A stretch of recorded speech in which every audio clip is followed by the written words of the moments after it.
ఎవరో అడుగుతున్నారు ఒక సమస్యకి సమాధానం.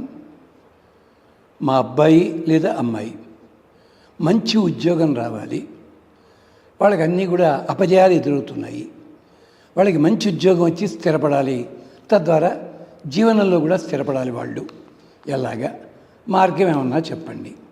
ఇప్పటికే మేము యాగాలు ఫలానావి ఇలాంటివి అన్నీ చేయించుకున్నాం, తాయెత్తులు కట్టుకున్నాం, మరుడి చేశాం. ఇంత అడిగి నన్ను అడగడంలో ఏమని చెప్పాలమ్మా? రేపు పొద్దున్న నేను చెప్పింది కాబట్టి నన్ను తిడతారు కదా మీరు. లేదమ్మా, ఏం లేదు, నేను మామూలుగానే చెప్తాను. ఇది మనకి పెద్దలు చెప్పిన మాటే ఉంది. ఏమిటంటే సూర్యుడికి స్తుతి చెయ్యాలి.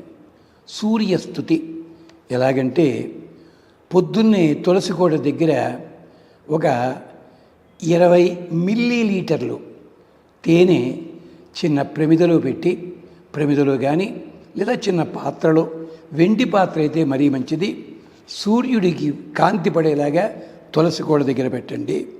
అలాగే నక్షత్రం ఆకారంలో ముగ్గు వేసి అక్కడ దాంట్లో నేతి దీపము 3 జ్యోతులతోటి పెట్టండి. అలాగే 4-5 జీడిపప్పు పలుకులు కూడా సూర్యుడికి నివేదన చేయండి. ఇది 108 రోజులు చెయ్యాలి తప్పనిసరిగా. అంతేకాదు ప్రతిరోజు 108 సార్లు ఈ శ్లోకం చదవాలి. ఎండలో కూర్చుని చదవడం కష్టం కనుక అక్కడ 11 సార్లు చదవండి. ఇంట్లోకి వచ్చి కూర్చుని మిగిలిన 108 సార్లు చదువుకోండి. మీరు క్షేమం కలుగుతుంది. ఇది పిల్లలు చేస్తే మరీ మంచిది, లేదా పిల్లల పేరు మీద పెద్దవాళ్ళైనా చదవచ్చు. ఏహి మే ధ్రువ దేవేశ కేశవ అచించ విక్రమ సర్వగ్రహ గణాధ్యక్ష సర్వలోక నమస్కృత. నాకు ఉద్యోగం రావాలి అన్న మాట ఇక్కడ లేదు, ఒక్కటే మాట ఉంది. ఏహి మే దేవేశ. సూర్యుడా, ఎక్కడో ఆకాశంలో ఉన్నావయ్యా, వెలుతురుస్తున్నావు, కానీ నా దగ్గరకు వచ్చి నాకు కొంచెం బాగుండేలా చూడవయ్యా. ఏహి మే దేవేశ. దేవతలకందరికీ కూడా మార్గదర్శనం చేసేవాడు నువ్వు. ఏహి మే ధ్రువ దేవేశ. ధ్రువ, స్థిరంగా ఉంటావయ్యా. సూర్యుడు తిరుగుతున్నాడు, చంద్రుడు ఎదుగుతున్నాడు అంటారు, నువ్వు స్థిరంగానే ఉంటావు, కానీ మాకు కనిపించవు. మేఘాలు అడ్డం వచ్చినా కూడాను పర్వాలేదు. రాత్రి కనిపిస్తావు, రాత్రి ఉన్నట్టుగా ఉండవు, కానీ రాత్రి చీకట్లో కూడా వెళ్తురు అలా ఉంది, నీదే కదా. ఏహిమే ధ్రువ దేవేశ కేశవ.